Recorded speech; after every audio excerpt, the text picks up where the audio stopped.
Hello, I'm Paul. I'm Adam. And I'm Ben. And welcome to the Filmbusters podcast. The film show with no filters, no prisoners taken, loads of disagreements, but one hell of a love for cinema. If you want to hear three friends ridiculing each other for an hour or so regarding their taste in films, then you have come to the right place. In each episode, one of the team picks a film for us to discuss. It could be anything from a recent cinema release to an all-time classic. So, strap in and get ready to get mad or get vindicated as we guide you through the murky world of being a film geek. If you like what you hear, you can also find us on Twitter and Instagram using @FilmbustersPod. You can also find each of our individual accounts. I'm at Filmbusters Paul. I'm at Filmbusters Adam. And I'm at Filmbusters Ben. If you want to use your eyes instead of your ears, you can also visit the website at filmbusterspod.co.uk. And if busting makes you feel good, you can also support us at patreon.com/filmbusters for exclusive content. Or shoot over and get some groovy merchandise at society6.com/filmbusters. Alright, can we just get on with this now, please? Filmbusters. Let me just tell you a story quickly. Go on. Can it go in the podcast or not? Okay, yeah, this started with this. Hopefully, I mean, this person would never listen to the podcast, so it'll be fine. Come on then. Okay.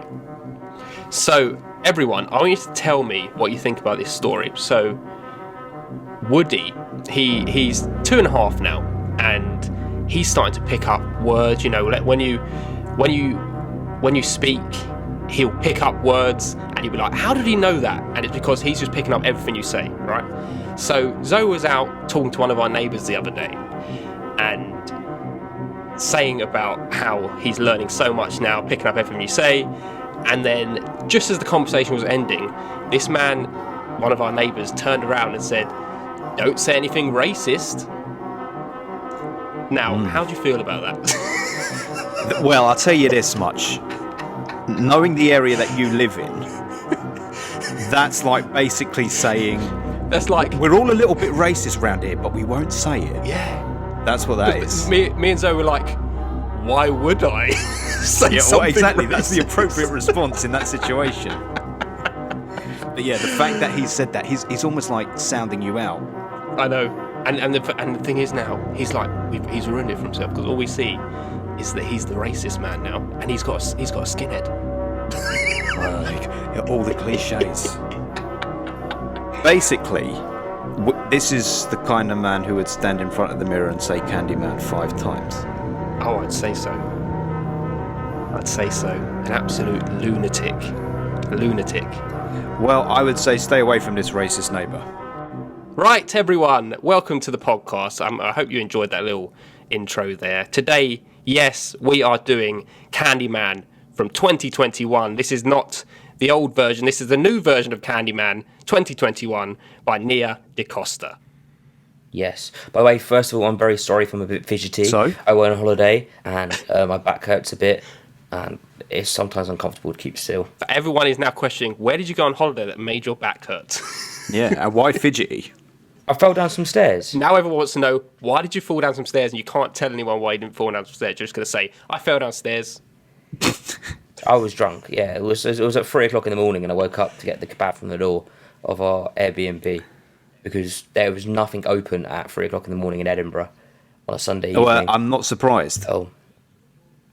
And I woke up and I fell down the stairs and I was lying on the floor, and then the Uberman called me. He was like, "Where are you? I can't find you." And I'm like, "I'm coming." And I had to like crawl up off the floor. In order to get the Uberman to come to you, did you have to go and stand in front of the mirror and go, Uberman, Uberman, Uberman, Uberman, Uberman? And then he just appeared with your food? Yes, I did. He just turned up with this shit kebab that I've had. It was the only one that was open in the whole of the place. Boy, right? He goes to Edinburgh 2 weeks after I was there. I'm eating in the fine establishments, and this guy's getting kebabs delivered at 3 o'clock in the Well, I've morning. already. Before the meal before that was the curry house you recommended me. That's true. And it was Why a very did good you curry. have a kebab after the curry? Because I had the curry at 6 in the evening, and then at 3 o'clock in the morning when you've been out drinking, you want some food, don't you? I know, but very strange time to have a curry, 6 o'clock in the evening. Well, because we didn't have any lunch, so it was kind of like a late lunch. Well, we had a late breakfast, so it's a late lunch. And then, let's go out drinking. Very nice curry houses in Edinburgh. Dear listeners, if anyone ever comes to England, London, you can get a train from London to Edinburgh for like 14 quid. Yes, with these you can. new trains they've developed. And That's it a takes the game same changer. time as well, doesn't it? It's still How like long does it take? It's still like 4.5 hours, I think. I don't know how they've got the price down so low, but that's Hey, amazing. it's cheap. news. Oh, yeah. I'll be going up to Edinburgh every weekend for 14 quid. That's the cost it takes me to get into central London most of the Yes. time, £12.50. It cost me about 30 quid to get into London from where I live.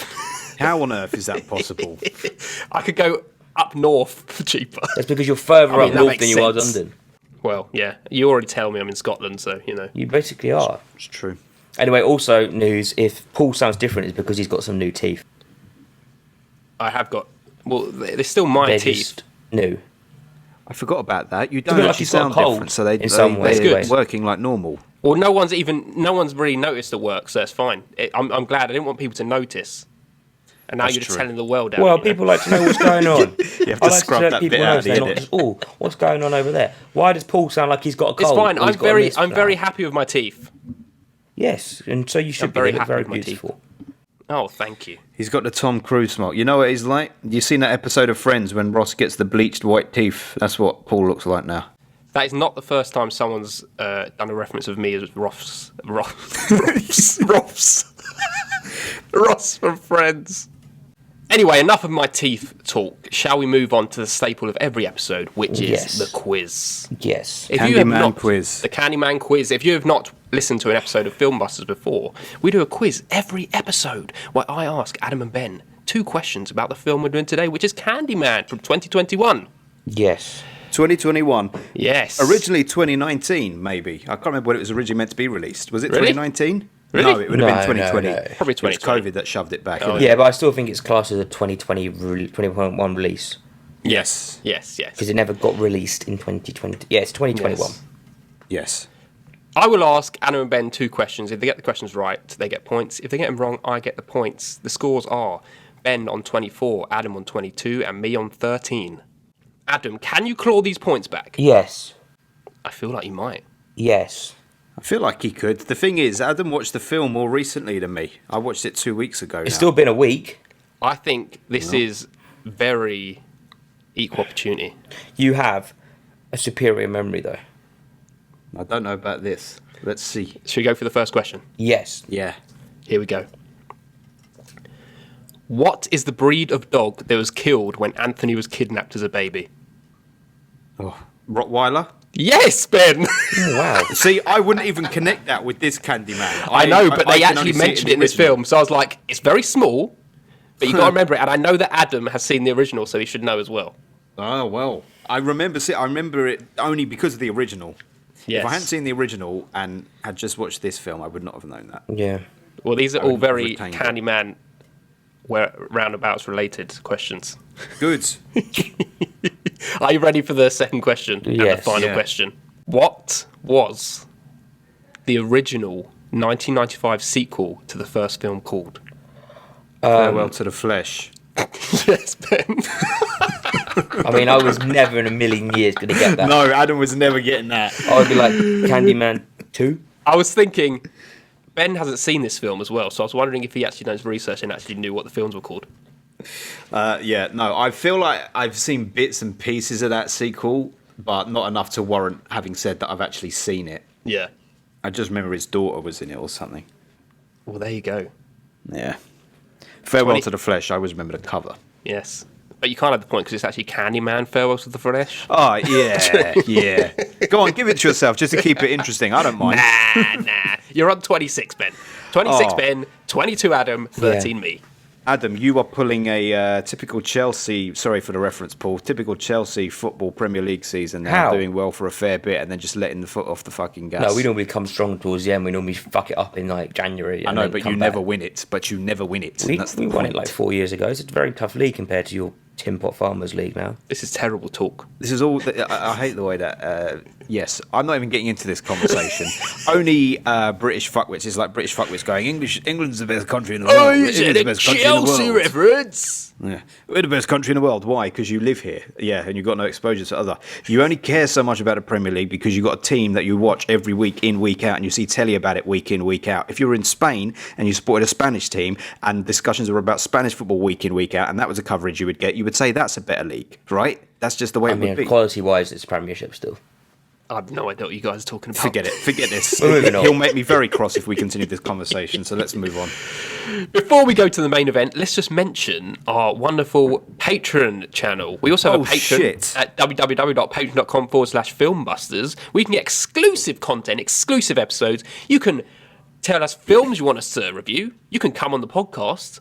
You have loads of stuff. You can see videos of us doing You get a t-shirt. shit. You might get some stickers. Yeah, you Loads might of even good get stuff. that. Yes. There's so much stuff that you can get if you become a patron. But we're not going to beg it. You either want it or you don't. And if you don't want it, good luck to you in life. You're not going to get very far without us. What are we doing today on the Patreon, Ben, after this episode? Well, Adam will not be joining us for it. So No. it's me and Paul going solo on tonight's Patreon. And we're going to be talking about what we consider to be the best decade for the horror genre. Oh, yes. Yes, so we talk about the decade generally, why it was significant, and why we like the individual We're ones. both going to say the 80s. Well, Listen, you don't know shit, Adam. It's going to be interesting.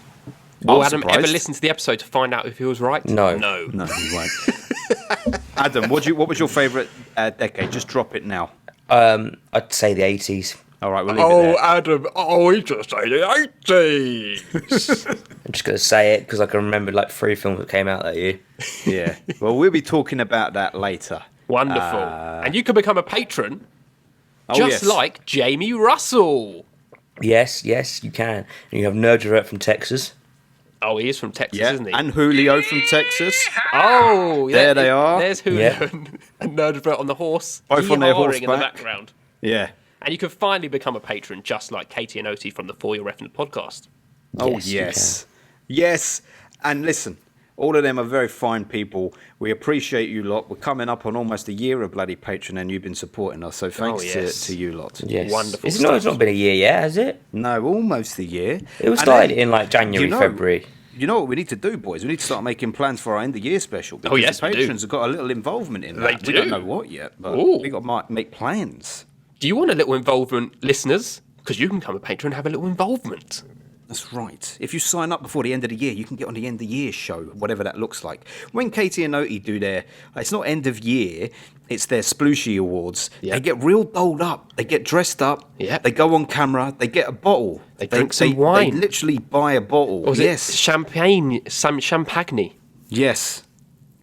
Bought with patron money. Oh, yes. They pop And then it. they dine out and you feel included in the red carpet. That's some good shit. We need to get book smart and do something Shall equally we as wear good. tuxedos? Oh, heavens no. I don't have the money for one. I don't have a tuxedo. Yes, very true. Let's move on from this, please. Yes. Right, that leads us on to the main event. Let's talk about Candyman. We're here looking for Candyman, bitch. Step back. Number 4, step forward and set a line. We hear you looking for Candyman, bitch. Step back. Number 5, step forward and set a line. We hear you looking for Candyman, bitch. Step back, take him out. Right, everyone, today we are doing Candyman 2021, directed by Nia DaCosta. This is a spoiler episode. We'll go straight in spoilers, no hanging around. So we haven't seen it. We will spoil it horribly for you. This is the first cinema release that all 3 of us have covered since Sonic. Oh, yes. Yeah, We didn't even that mention all 3 that. of us have been on. Was it the last Sonic? Oh, yeah, Yeah, because, that we all did, 3 we of did us Invisible did. Man, didn't we, after that? Yeah. There's always been like a couple of people. Someone's always been missing from a cinema record. Yes. We've done One Night in Miami. We've done The Suicide Squad. We've done Sound of Metal, but not all of us were on all of those recordings. Yes. Well, wonderful times. This is a beautiful event. We're talking about Candyman. Back to the cinemas. Yes. But first of all, before we get into this spoilerific episode, Adam, you have to do a wonderful plot description. Hopefully. Yes.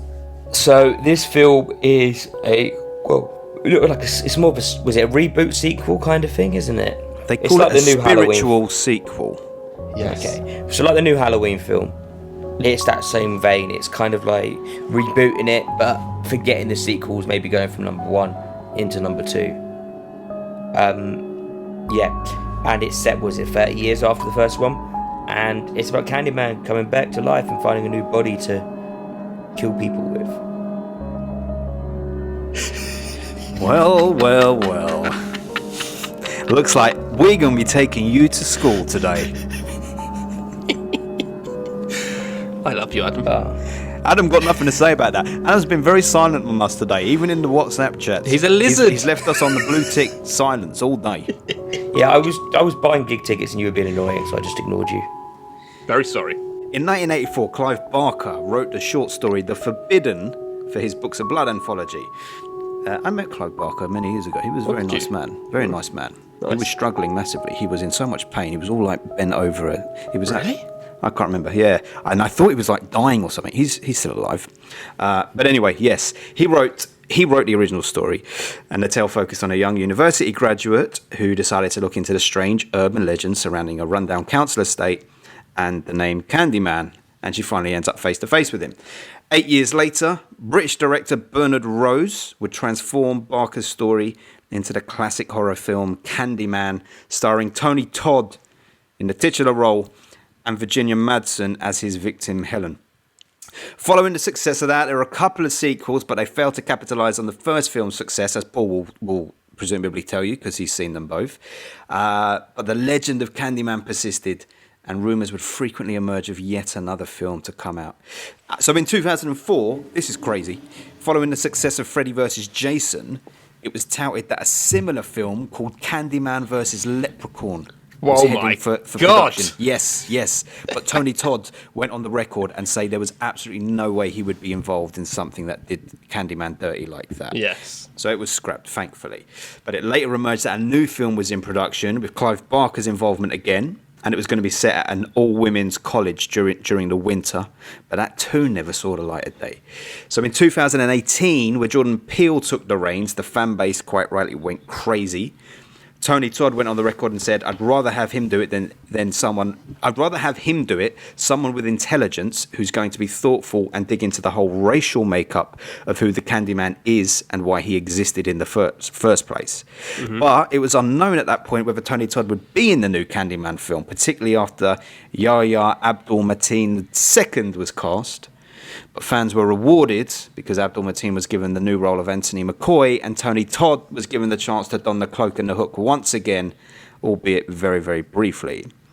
And finally, despite Peele's fingerprints being all over the film, it's been very overlooked, and it must be reinstated that the director is Nia DaCosta. Yeah. So much so that DaCosta recently broke records by becoming the first black female director to debut at number 1 at the US box office. Big times. Big time. Round of applause. Well played, Nia DaCosta. Or is it? Or is it? Raggy. We'll find out. It's time for Candyman, bitch. It's time for Candyman, bitch. What order are we going to do this in? Do we let Adam decide, as always? Yeah, go on. Should we just go classic film busters? Okay. What is that? It's me, Adam, Ben. Oh, yeah. Classic film busters. Okay, I'll go first. For starters, I really like Yahya Abdul-Mateen II. I'm going to say his full name. He's a new talent that I'm like incredibly drawn to for some reason. And so far I've really loved him in everything he's been in. Like Us, Aquaman, this. And there's just something about him that really draws. Us? Yeah, he's in Us. He's the dad. Oh, yeah, in the of course past. he is. Yeah. And do you I remember he's forgot walking about out the that. corridor and he's doing that odd He's walk? juddering around. Yeah. Yeah, I'd forgotten that. Yeah. There's just something about him that like really draws me into whoever he's playing. I really like him. But as for the film Candyman, I was really drawn in as well. Like his beautiful cinematography and the score from the off, I really liked. And especially like the beginning shots of that skyline, the upside down skyline, I thought that was phenomenal. Like that was so eerie and so beautiful at the same time. And the bulk of the story, it was interesting too. And I think it's a very fitting sequel to what we were left with at the end of the original Candyman. like this idea of a mythology of evolving over time, and that like the Candyman moniker is more of the fear you latch onto a story or a person that's in your generation, rather than a single entity like Tony Todd was. But this also made this film quite detached from the first film and the sequels. I like the idea of like being overtaken by the thought of the Candyman, and in turn losing yourself in the facts, which it kind of was. But the original idea was like a single idea of a single man who like a community put their fear and blame into. And I think that's such a stronger idea for me.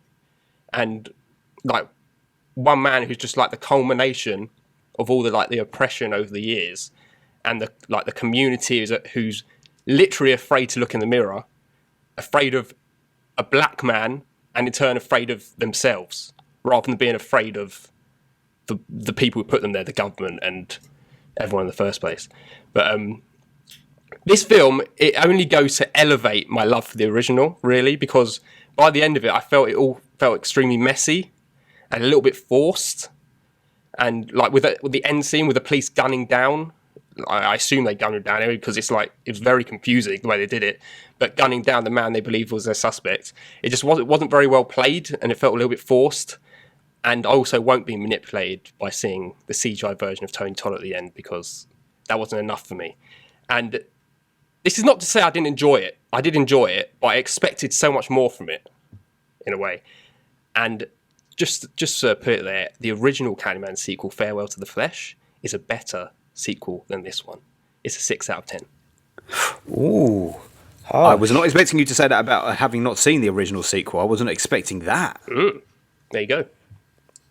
Well, boy, howdy. Okay. Well, come on, Adam. I kind of agree with most of the points that Paul said there. The beginning shots when they're going through the city that was brilliant. I was like, okay, I'm on board with this film straight away. Like, and that theme kind of continues throughout the film. Like the way the film shot is beautiful, and all of that kind of like the cinematography you want to call it. And I was really on board with the story. As the film progressed, it became more and more obvious that everything was just kind of happening. Nothing was allowed to like develop into actually a further point. It was kind of this happens, and then we're moving on now, and you want to turn back and like let that. I think someone said it was like a good way to let everything breathe a bit more, and like it all needs to kind of come out a bit more naturally. Then it felt a bit forced, and like again, Paul said at the end, everything kind of that all just really came towards the end. It's like, oh, we've got 10 minutes to finish this film up. How can we finish this up quickly? Kind of that kind of feeling to it all. But I really enjoyed my time in the film and watching this, and I was pleasantly surprised about how good it could be, and I would give it a 7 out of 10. But yeah, it had some problems. Fair. 7. Len? 6s and 7s. Are we climbing up the scale? Let's have It's a look. never a good thing when you sort of lead off by it's really beautiful to look at. Yes. Because you know it's all downhill after Yes. that. But in my notes, I do have beautiful to look at. It is. It's very well directed. It's very well directed, and it is very beautiful. And I would imagine if I had a big 4K TV, I would love to watch this on a 4K disc because it would look very pretty. Yeah, the opening credits and all of that stuff, very stylized, very good. I loved all the visual references to the puppet, like the sort of shadow puppets that were telling the backstory. All very lovely. And, you know, respect to Nia DaCosta for being a black female director who's like now owning that story, taking that. Because I guess that's the thing that's kind of uncomfortable, if you want to call it that, about previous Candyman incarnations, is that even though you've got a black villain, a black monster, if you want to call it that, like with the Freddy and the Jason and the Michael Myers, then you've got Candyman, like for the black community, it's like, oh yeah, and here's our guy. But it's like, but the story isn't necessarily theirs because it's written by a white person, directed by a white person. The original Candyman's told through the lens of a white person. So I like the whole thing of now we own the story for the black community. Yeah. I like that. But it's just not a good film. It's not a good film. It's funnily enough, too short because it could have done with about another 20 minutes. Yeah, that's what I Because mean. Like, letting evolved. stuff breathe. Like, everything Yes. needs to develop a bit more. The ending was massively rushed, but that's because all the elements and the ideas were like you said, Paul, very messy and like not very well thought out. And and like you, I was in his corner. I wanted him to be great, but he was just very bland. All of the cast were very bland in it. And worst of all, which neither of you have said, but clearly you felt the same, is it wasn't scary in the slightest. Oh no, it wasn't scary. It just didn't work as a horror film, and it became more of like this dramatic thing. It took the idea of Candyman and was like, we're going to have some horrific moments in it, but this ain't a horror film. This is now a social commentary drama. And you know, that third act, the sort of twist with the guy wanting to make him Candyman came out of nowhere. And you know what it reminded me of? That scene in Halloween where the doctor suddenly he wants Michael to go off and kill him. And there's a lot of annoying things. We get into it, but there's a lot of things that just didn't work. But funnily enough, when I came out of the cinema, I turned to Jenny and I said, well, that was an 8 out of 10. That's exactly what I said to Frances when I walked out. Because I was like, I enjoyed that. Yeah. And then she was like, hang on a minute. And she went, what about, And we were talking for about half hour, 40 minutes. And then at the end of it, I was like, you're right. You're totally right. The thing that won me round on the initial watch was actually, I was like, oh, I like this. I like the idea that, okay, now the Candyman is, like you say, Paul, is going to be a moniker for black oppression. It's going to be, the Candyman are the black men who died at the hands of white oppression.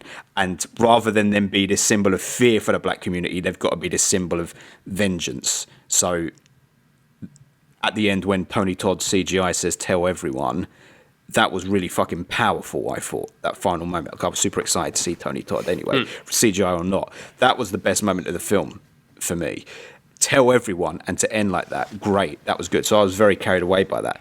But then the reality is the story is just not, it wasn't well done. It wasn't scary. It was messy.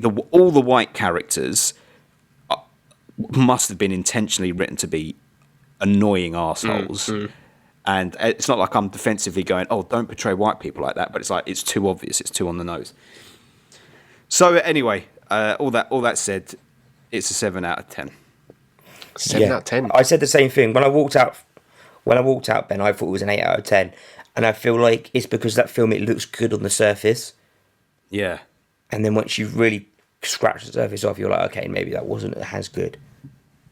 See, No. I very much, as you say, I very much enjoyed the idea of the building this mythology about him. But that was the cool thing about the original film. Like, oh, it's now evolved into this taking on the persona or like taking on the moniker of the Candyman and like paying it forward. Yeah. But that's not what I want to see. I don't want. They were stuck too much on this idea of wanting to create this whole mythological thing about the creation of the Candyman and the moniker being passed on in the generations, but focus on why this is happening. Not just a throwaway line of the guy who wanted to create the Candyman saying it's because they got killed all these time. Yeah. And it's like that was the bit we were waiting for, the reason, and that was all we got. Whereas the rest of the time it's just about the evolution. And I didn't want to.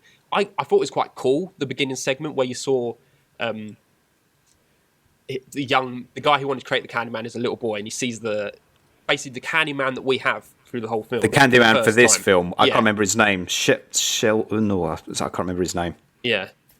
Which kind of interested me, right? I enjoyed seeing him at first, but then I didn't like the fact that was the Candyman for the film. Everyone saw him. Yeah, I know. But see, and I hadn't done much reading into the film beforehand, so I didn't know if Tony Todd was even in the film. Yeah. So I thought at first I was like, all right, is this guy? So I've just checked. So he was called Sherman Fields. So this guy Sherman Fields, when he appeared, at first I was a bit confused because I was like, is this meant to be our Candyman? Yeah. Is this the new actor? He wasn't scary. He wasn't scary. But again, Nia DaCosta would probably say, well, it was our intention not to make him scary because he was just a guy. Yeah. But so was the original Candyman. Yes. That's the whole point. It's the point of you've put the fear in this man. Yeah. You're afraid of the black man. You're not afraid of the white man who did the wrongdoing. No. Yeah. Exactly. Exactly. So they're putting the fear in the wrong thing. That's the whole point. And also, all of that was on the nose. The whole thing of I'm not against stories telling, filmmakers telling stories about black oppression, but all the white people were just so terrible. Like the cops at the beginning and the end were just outright terrible, to the point where they were like caricature terrible. They were waiting outside that estate. They heard a kid scream in the basement, and then they rushed into the estate and shot the man in the basement. Why wouldn't they have just gone in there and fucking done that anyway? Yeah, that's what I thought. Yeah, and I didn't really get that bit either. When you heard the scream, and then they ran and they went somewhere else, and then they came back. What the cops? After the scream. So they heard the scream, ran somewhere else, and then came back to the basement. I don't know if they were meant to be like just trying to find where the scream had come from or something like that. I don't know. Very odd. But yeah, very caricatures, and it's same. It played all the way through, all the way to the ending as well, where the police suddenly shoot him while he's on the floor. I know this is a commentary on what it's like in real life. You know, gunning down black men in the street for no reason. But this was literally, I don't think it was played well. It was literally, he was laying on the floor and they came in and they shot him off camera. Yeah. I know. And I was like, what just happened? What was their rating on this film? They're trying 15. to keep it down. Oh, so it wasn't even like they were trying to make it a 12 or something cool. No, but 15 is like the new 12. It's all very sanitized. You've got to appeal to that Jordan Peele audience, and Jordan Peele's like a 15 rated crowd. Yeah. But the police were caricatures at the end totally, because yes, we know what police are like in America particularly, but to the point where they just take her into the car and they're going, well, you know, so he was threatening us. He had a gun, and maybe you were complicit in it. Maybe you were part of it. It's like, no, come on. This is just too on the nose. Yeah. Let's have a little subtlety to this now. Yeah. I agree. It was very disappointing. I've got to put it out there. I'm actually surprised. I'm actually surprised that for something you're being quite hard on, you're giving it a 7. Because it's still enjoyable. There are things that, yes, I got to say that I wasn't bored in the cinema once. I wasn't like, oh my god, I want this film to end. It's only when you look back on this film I think the problems appear. Yeah. The boredom, certainly never bored, but I think just it felt like a very, in context now when you step away from it, it feels like a very ordinary film that was made. Nothing particularly special about it. But what I did like, but at the same time, it's like, okay, I appreciate what you're doing and I give you props for this, but it's not what I'm looking for, is the evolution of the Candyman mythology. I dig that, and I can respect them wanting that, and I did like that they did that, because actually what it does is it does something new with the series, because otherwise if we're just going to get a repeat of Candyman killing, then it would be like, okay, this is great, we're getting that, but you've not done anything original, you've just recreated the same thing. So I appreciated that, and I do give it props for that, and I do think there was some good thought in that whole thing of a gentrified area. You know, Cabrini Green in the 1992 film was starting to get gentrified, and then this was full-on gentrification. And there was a lot of subtle things to be read into, such as the fact, like his I can't remember her name, Anthony's girlfriend, she just couldn't see Candyman, didn't believe in Candyman until she saw white oppression at the very end. Yeah. Then suddenly she believes in it, and she could see him in that. And up to that point, she was living a very, very middle class, privileged lifestyle. She was living in the Cabrini Green gentrified areas. She could own her own exhibition space. So for her, she was doing very, very well. So she didn't want to think about black oppression. She didn't want to think about Candyman. Exactly. So I liked that stuff. Yeah. And I could appreciate that. But you know, like you say, Paul, that like I'm looking for Candyman the horror film, not Candyman the social commentary. Yeah. And when I came out of it, I was like, cool. And I've got to say, honestly, I'm really swayed by that ending, because seeing Tony Todd, when I was at that point not expecting to, Yeah. For him to suddenly be revealed beneath the bees and have him say, tell everyone, and then the credits roll was special because it's like, okay, now what you're saying is, because the whole mythology with Candyman after that first one is, we're not going to say his name anymore because we can't give him power. Because if you say his name and give him power, he'll come out. And now the end of this film is like, everyone needs to say his name because you say his name, Candyman's out there. We need black vengeance rather than black fear. Like the end was black fear, now black vengeance. Let's have it. So I appreciated all of that. That's kind of why I give it its props. But it wasn't a good film generally around the rest of it. Yeah. I just needed a little more. I think it needed a little more social commentary, just to ground the whole thing a little bit. It did need some. You're a bit nasally, yeah. I know. I need to blow my nose again.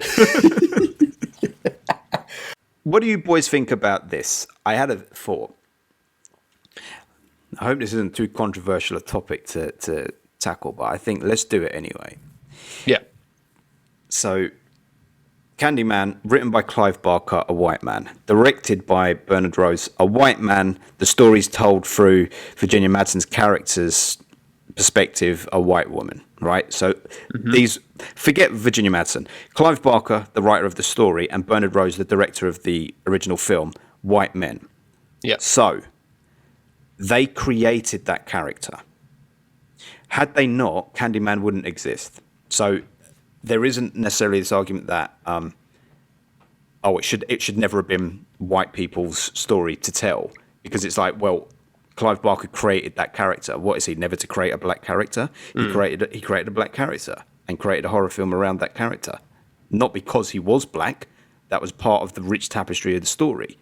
So for them to now make this one and essentially hand the reins over to black people, or not even, that sounds like I'm saying white people had to allow it to happen. Black people took the reins for the story and said, now it's ours to tell. We're going to tell it our way. First of all, great. I'm all for that. And if people in the black community enjoy this more than the original, great. And that's for them. I didn't. But I think you could compare what happened with this movie to what's happened to the N-word and all the controversy around the N-word. Because the N-word was created by white people. Black people could see it in a derogatory way, so took the word. Not all of them. Only a number of people in the black community adopted the N-word and used it to empower them, or so they say. They took away the stigma from it. Take away the stigma from it. Take away the power it has, and use it themselves. Like they just appropriated the word and made it theirs. And I wonder if this is some way comparable to what's happened with the Candyman film. That's a very interesting metaphor that you made. I mean, whether you agree with it or not, there is large-scale discourse about the fact that the N-word was used to vilify black people, but then it got embraced by the black community and was then used by them in rap in a very empowering way, particularly in response to white oppression. The difference is the original Candyman, I feel, was created as a positive for the black community. It's like shining a light on giving like black oppression a metaphorical character of this has been created out of all the oppression over the years. And I don't think that's a negative. Like if you're saying the N-word is a negative, because it is a negative. I'm not saying if you're saying it's a negative. I'm saying it started as a negative and it is almost been taken back and not completely turned into a positive, but in some senses turned into a positive. But I don't think that's the same with Candyman. I think Candyman is great that's been created. Great that Tony Todd, when given this opportunity to be on the screen and be the first massive horror icon as a black man. And it's like it's not like, oh, we've taken it from you. It's like it's naturally theirs to do with. Because it's their character. It's like saying if Black Panther wasn't Ryan Coogler, if it was done by a white man, the natural progression you would say, because it's empowering the black community, and they were like, yes, I have faith in this character. I want to direct that film Yeah. because it's telling my story. But do you not think that nowadays, I feel like we've touched on this before with another film, I can't think what it is, but do you feel like nowadays, if a film was made now, in our current climate, Candyman hadn't existed, and then a white director, based on a white person's book, came along and said, we're making a horror film about a black man, and what happens in this estate and this black community, people would not be down for that now. No, I don't think so. No. But that's Because- not to say that what happened back then, that it was wrong back then. No. It's just sensibilities have changed. I think the idea back then, it feels more like fantastic. You were actually giving opportunities to black people. When now it's almost like, well, this could have been directed by a black person. Yeah. That's just the way things have changed because the playing field has changed.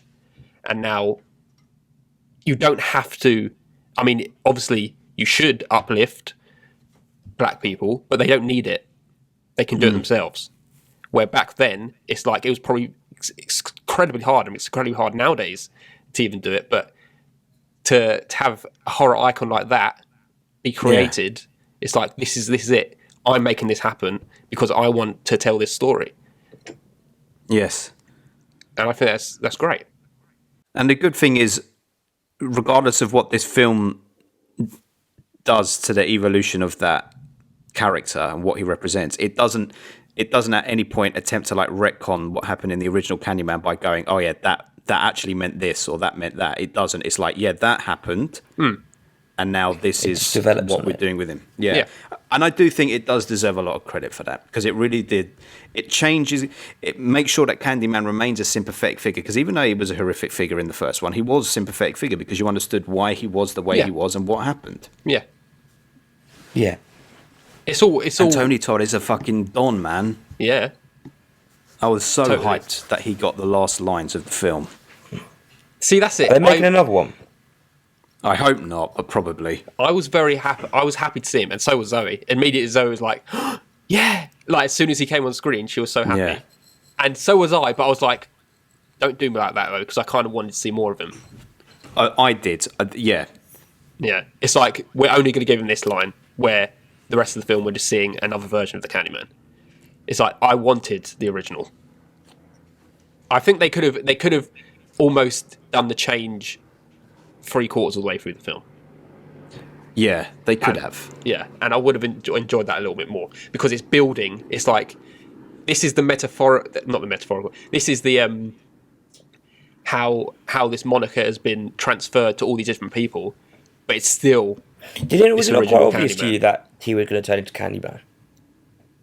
Yeah, I knew it was gonna come. Because as soon as you saw the that bees- hand infection going, you were like, his hand's probably going to fall off or something, and he's going to stick a knife in it.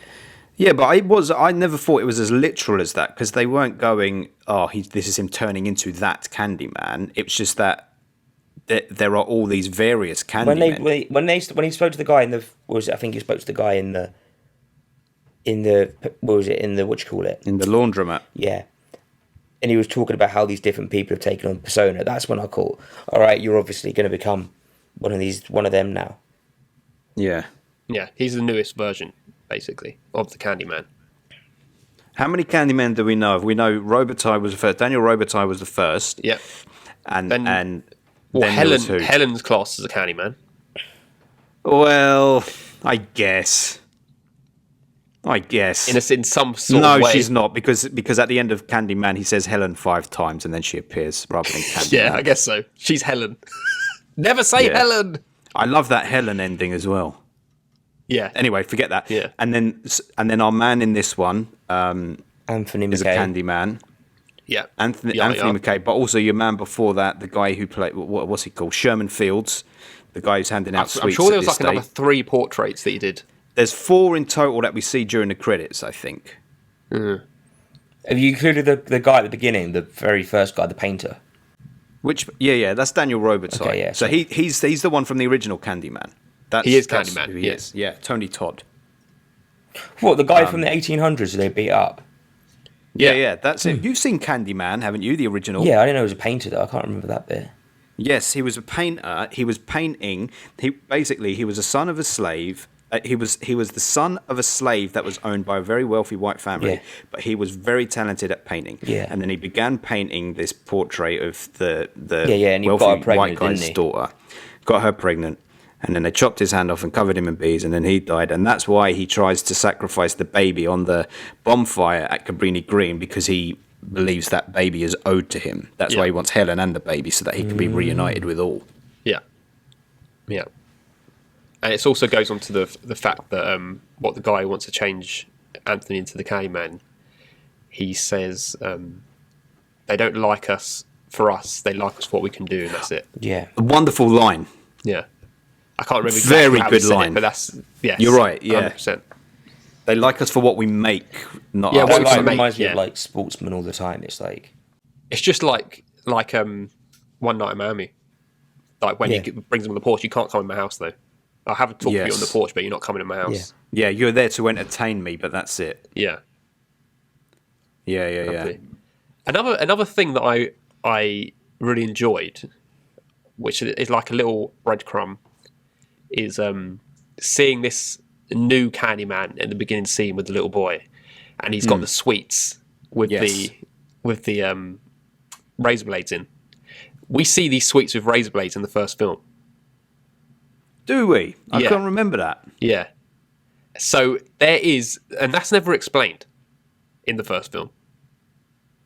No, You but just I see guess them that's on the what they're floor. saying. There's the evil that men do is still out there, but any evil will get blamed on an innocent black man. Yeah. But I like the fact that it's almost like, well, this is the reason, because this man was given sweets out, and to blame this man was they started putting razor blades in the sweets to make him look guilty. Well, no, just- because didn't they say in this film that after he died, after the police killed him, the razor blades were still being handed Yeah. out in the sweets? Yeah, so that's what I mean. It's almost made him look guilty just by having the razor blades in there. But I feel like basically they were saying the police responded to the fact that there were razor blades in the sweets and they killed that guy Yeah, overwhelmingly. just because he was but it just giving sweets out. Yeah. Yeah, but I'm just saying that's what I like. I enjoy the fact that it's almost linking it in another way to the original film. Yes, that's good. I In an didn't even remember that. unbeknownst way where it's just this, because in the first one you just think sweets to the sweet. That's the slogan you sweet- keep hearing. So it's sweets about for the seeing the sweet. sweets with the razor blades in. There were a lot. I did feel like there was a lot of love in this film for that original. yeah, they honoured it very It well. didn't feel like they were knocking it. They did, but like that cast, they were just everyone was so just uninspiring. There was no good. Like even him, you could argue for Candyman, where he didn't really have to do anything. He just needed to transform. But it was like everyone was rubbish. I feel like that is the whole thing of like not letting the plot points develop enough, though. In some Yeah. ways, Yeah. like It's almost like just keep up. no one had What's going on to the no next one, bit? apart from they didn't really have like everyone's story arc just felt rushed. It felt like we've got to make this story arc happen to get to the ending of the film we want to make, but we're still not really sure what to do at the end of the film. But we'll make it like this. Yeah. Yeah. It wasn't a very solid, and it like Especially from After Jordan that- Peele as well. You expect. I know. But the fact is, it was written by 3 people. Well, It's like there must have been they must have been messing with that story. They wanted to all do different things. But so many films are written by like many people, and ultimately, Jordan Peele's got to be pulling rank. I'm almost thinking that it was originally written by Jordan Peele. Then these 2 people decided they were going to do their own spin on it, and they rewrote it. one of the people was the director, wasn't it? It was Nia DaCosta. She was classed as a writer. Was Nia part of a writer? Yeah, as but well? that's probably Yeah. every director wants. So to she do. wants to put her spin on it. Yeah. But also, the only thing I would say is yesterday when I went to the cinema, the poster for Candyman was up, and it was said the tagline for the film was "This year's Get Out," and it's like Yeah, see, that's just enough bad of this because that's advertising. like you're just trying to. that is Jordan Peele's in this Yeah. film. You just Just want to jumping roll on off Jordan it. Peele. But it's also like going this year's black horror film.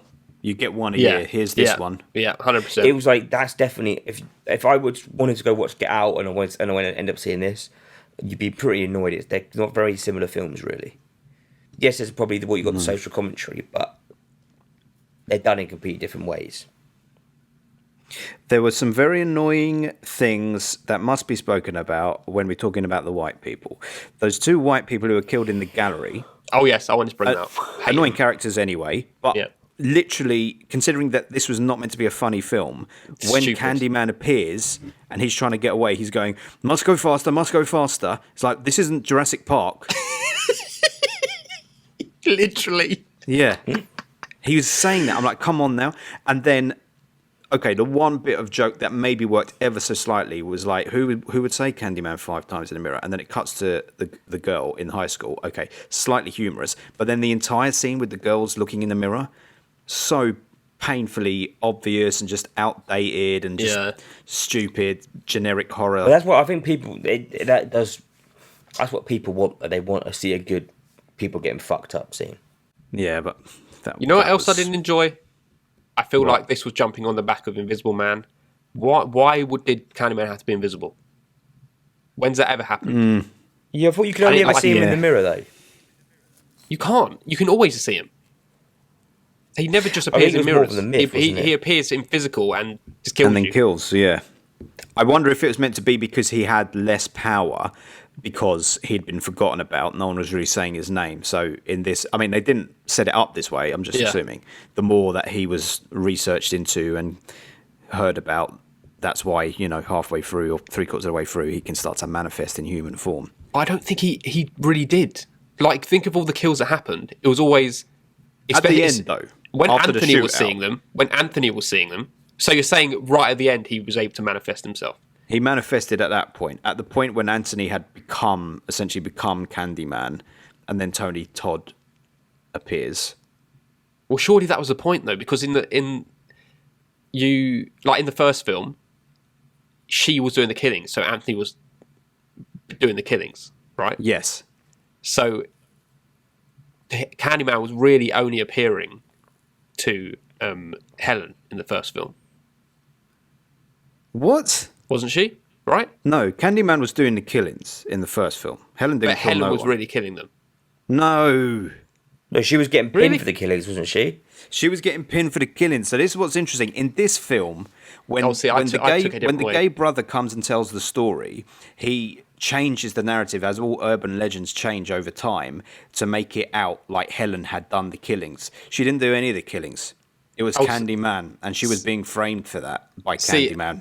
I assume that it looks like Candyman's doing it, but it's really Helen doing it. No, I thought it's the other way around. No, It looks it's like all- Helen's it's- doing it, but it's really Candyman.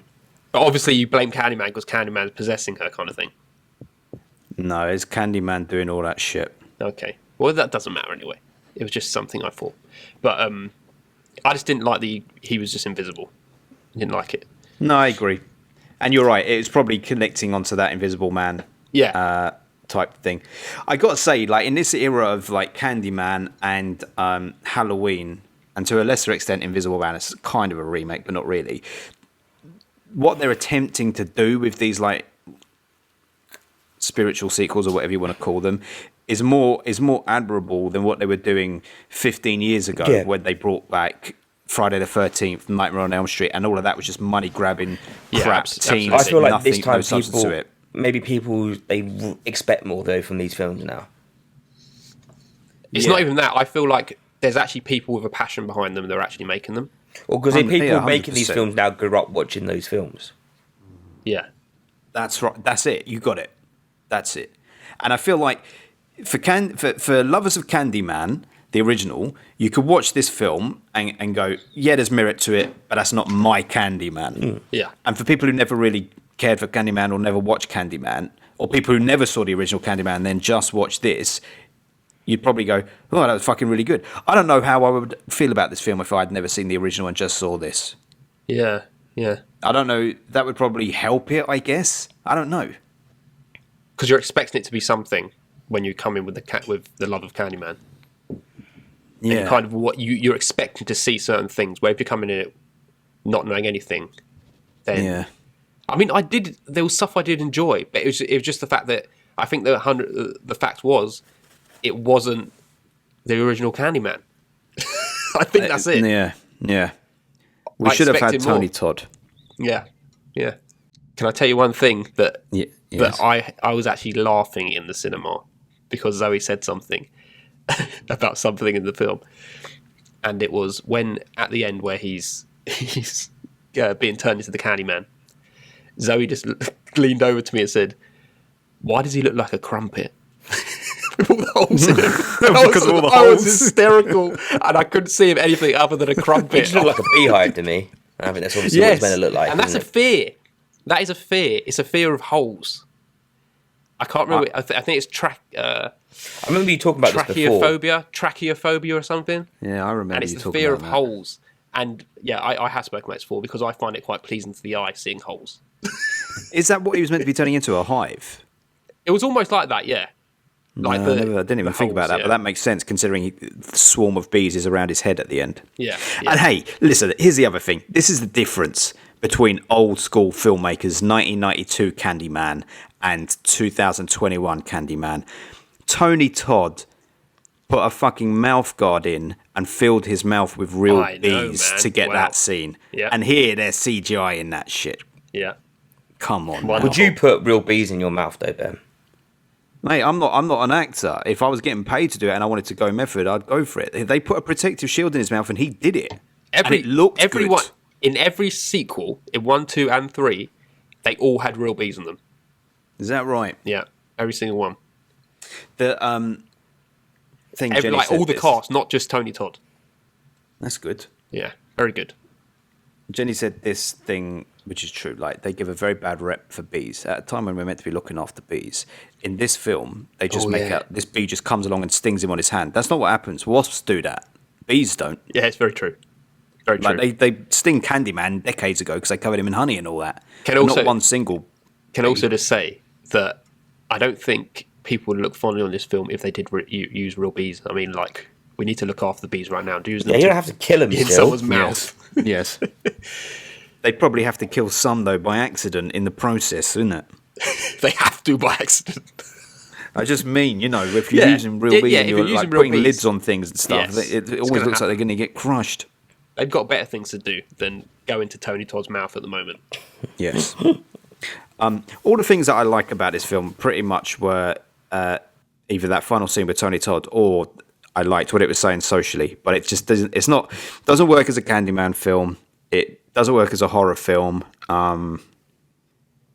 But it was enjoyable at the time, and I appreciate what it's doing.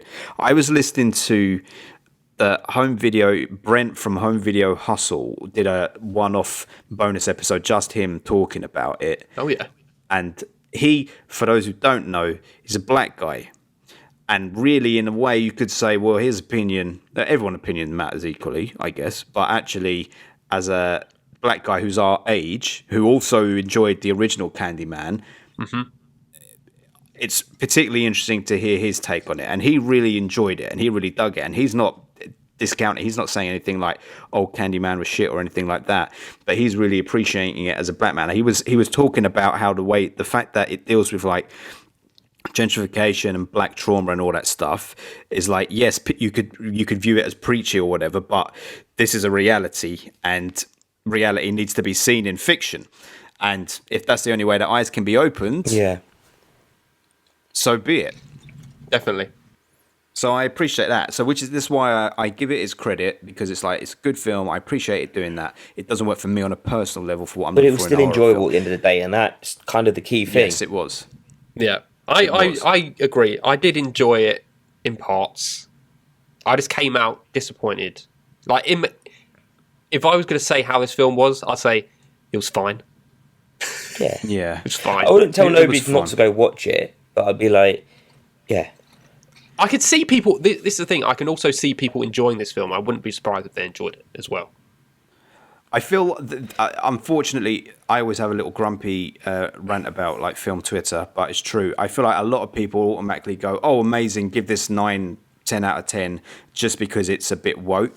Yeah. And nothing wrong with being a bit woke, but sometimes people just latch onto, "Oh, it's woke, so it's good." Yeah. That's not always the case. It can be both things. It can be have its heart in the right place, but equally be a messily told, poorly made horror film, but Yep. still have done Yeah. some good things. Yeah.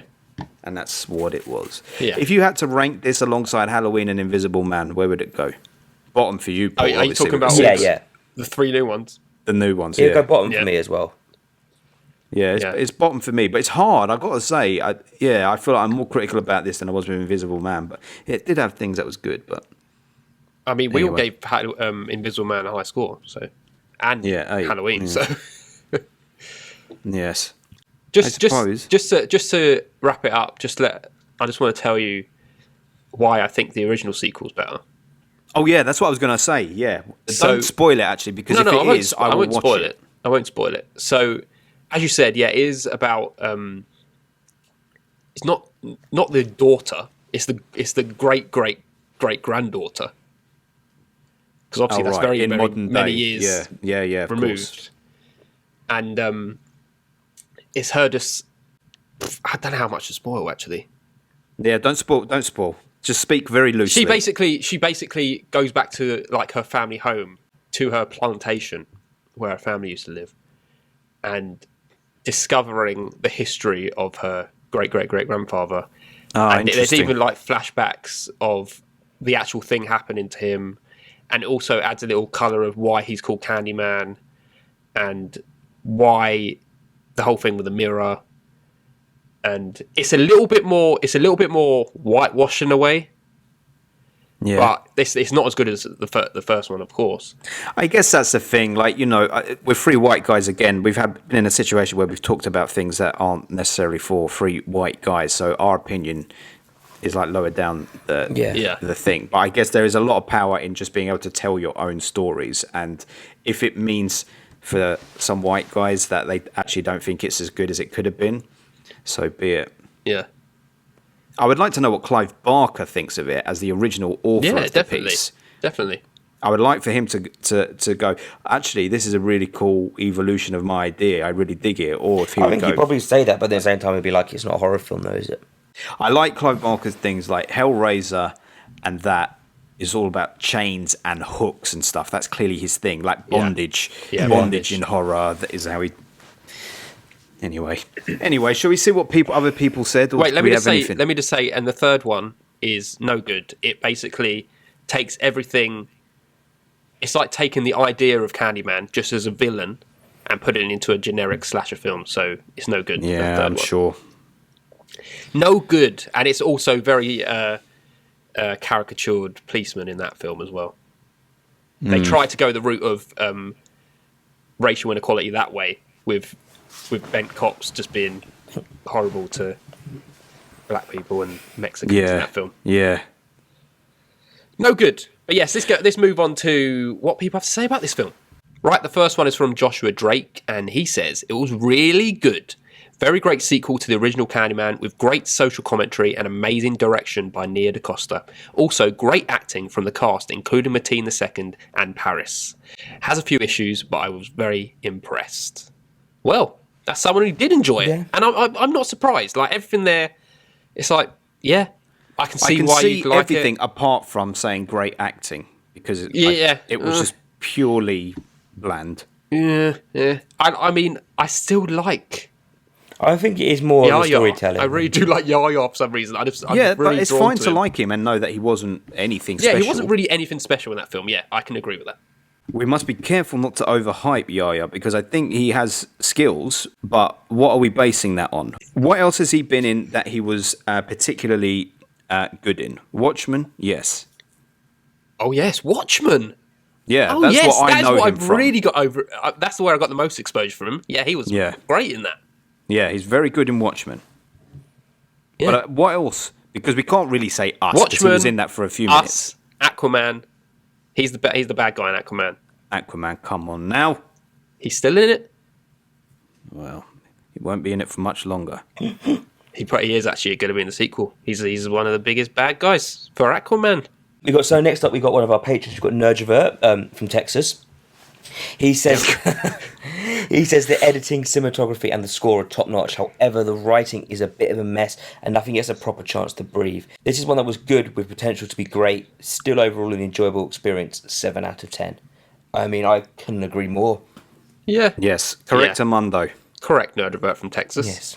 Correct on every level. Kind of nailed So- all our thoughts right there. He will have been listening along for the last hour going, yes, yes, yes. Yes. Not because he was having sex, This is but where- because he was agreeing with us. He could This be is where having we sex realised listening we to all us. just read his review and then just basically spoke about what his feelings were. Yes. We actually all loved it. Yeah. Right, and next we've got our letterbox reviews where we find 3 distinctly different ratings and reviews. So he's on gone for a 9 Letterboxd. and an 8. A 9, 8, and a 5. Yeah, they're distinctly different. Yeah, 9 and an 8's the difference, yeah. They are different. You're going to go for like Are a they different 1 numbers, and Adam? 5 and an 8. Listen, do you go out and get these reviews off Letterboxd? No. Well, shut it. The first one is a 9 out of 10 from Laurie Strode. Of all people. Well, wow, my. Laurie Strode. And she says, an experience that threw me out of that theatre fucking hyped. The moment I was waiting for was given to me on one delicious platter. The rest of the film, let's just say Halloween Kills has some fucking competition for best slasher sequel this year. God, you got a mouth on you. That is a very big mouth and a very big shout. I don't know if your class is as a slasher film, really. I mean, that's It's true. a slasher. Well, it's There a was, slasher. I mean, there was a slashing bit in the art There was some gallery and in the slashing. toilets. There is slashing. It's not a True, to be full-on fair. slasher film, but yeah. Okay. When she says the moment I was waiting for was given to me on one delicious platter, the rest of the film, question mark. I think the moment I was waiting for, isn't that Tony Todd's reveal? That Maybe. ending is wonderful. When the bees move and it's him and he says, tell everyone. Because he has such a deep, booming voice. Yes. And the picture house, I don't know where you saw it, Adam. The picture house speakers were wonderful and it boomed. It like resonated in my soul. Oh my god, do you know what this film missed? What? What it needed? It needed this. Helen. Yes. But who does he say this to? Anthony. Not as good. No. Can't get much breath in that Anthony. Anthony. Oh. Come on, Lily. Okay, next up we got Lily, who gave it an 8 out of 10. And they said, if saying Candyman in the mirror 5 times summon Yahya Abdul Mateen II, I don't care if I die. I'm willing to take those risks. Well, I agree, Lily. I feel like Lily got something out of the film that none of us else did. I'm amazed that Adam usually struggles to read stuff out, but managed to get through that fucking name completely with confidence. It kind of got a good roll to it.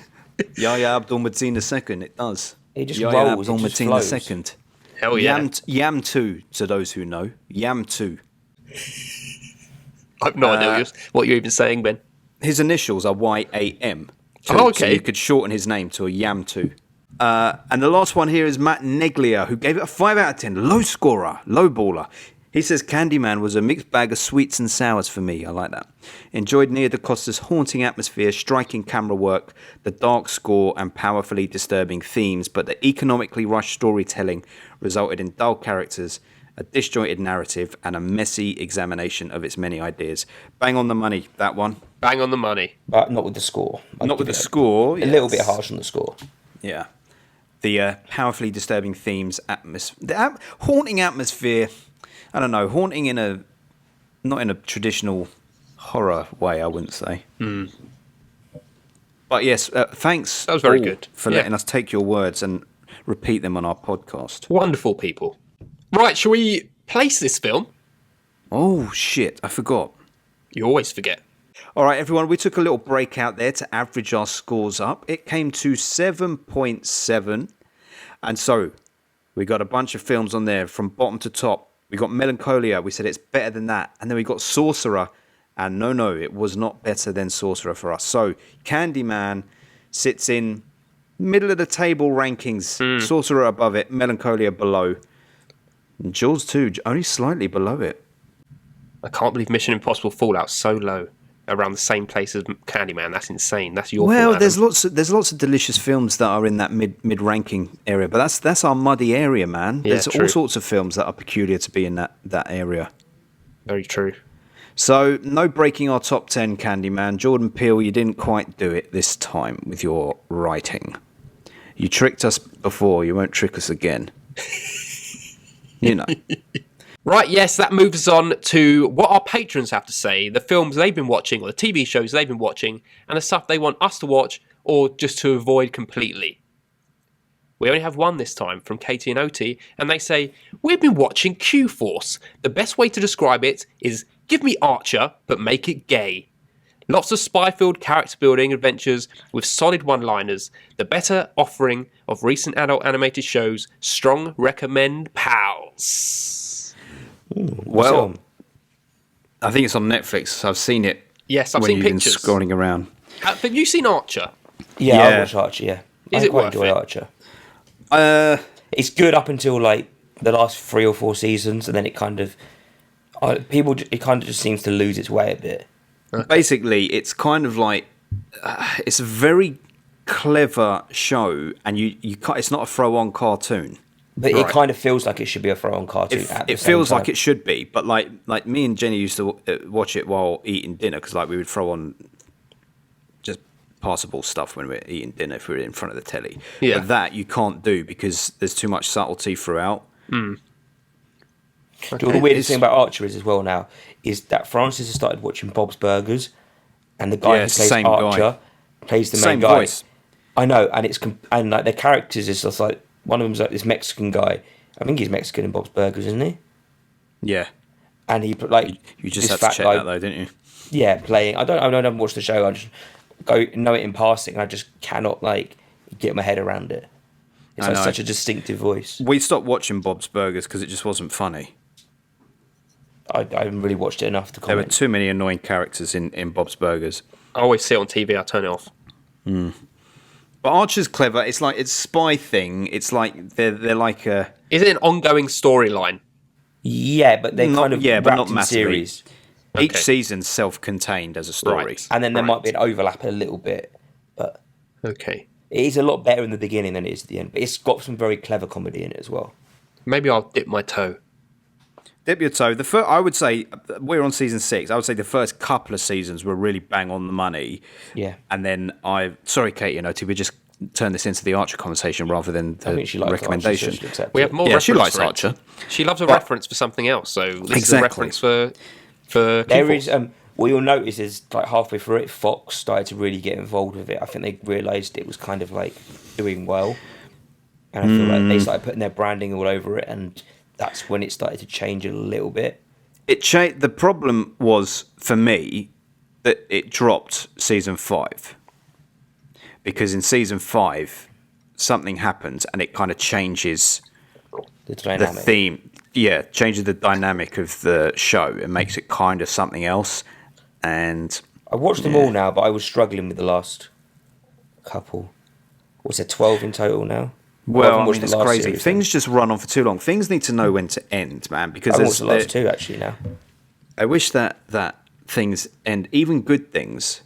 It's just interesting, ends. actually. I was listening to a Movie Drone episode, another reference for you here, and they were saying that American TV shows never know when to end, whereas in Britain we like to do them in like a few seasons and then Yeah. end them. It's That's true. that Ricky Gervais thing, isn't it? Yeah.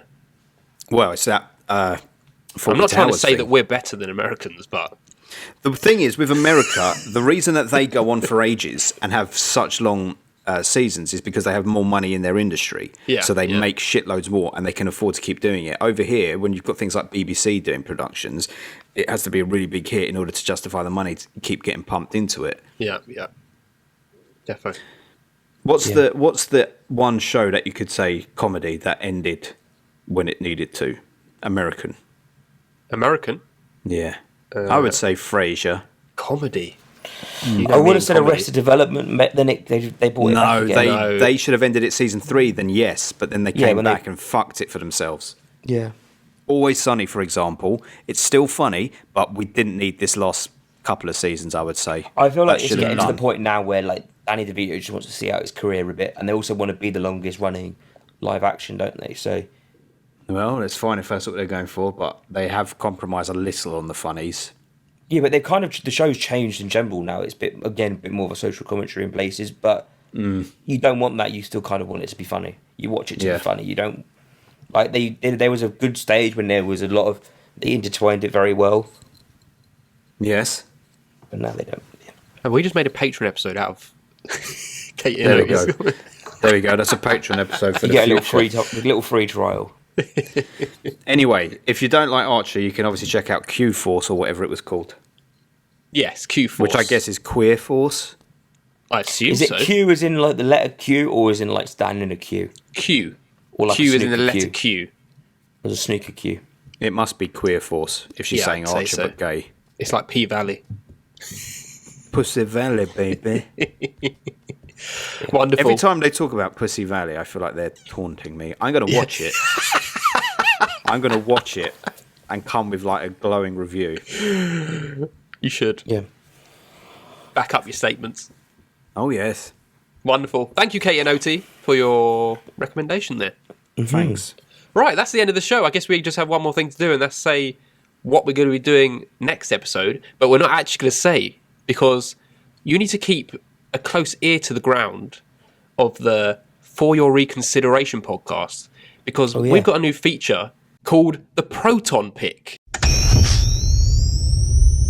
where other podcasts decide what film they want us to watch next. So if you keep a close ear to their episodes, you might hear them mention a little film that we're going to be watching next. Yes, but if you got your ear to the ground, be careful of other things that might get damaged. Yes. Oh, nice. Clever. Particularly if you're listening to a train track to see if a train is coming, something might happen. When you actually find out the film, you'll realise how genius that might be. Clever. That might be. And if you get it from I- that, fair play, and you just saved your time listening to a whole other podcast to find out. Yeah, excellent. So I look forward to finding out what the Proton Pick is going to be. You just wanted to have that said after you said that, didn't you? Yeah, we've all got to have a go. Adam, say Proton Pick in a sentence. Proton Picks inbound. Find out what's done next week on Filmbusters. Too much, Adam. Too much and ruined it. On that note, I'm out of Ruined it. Filmbuster.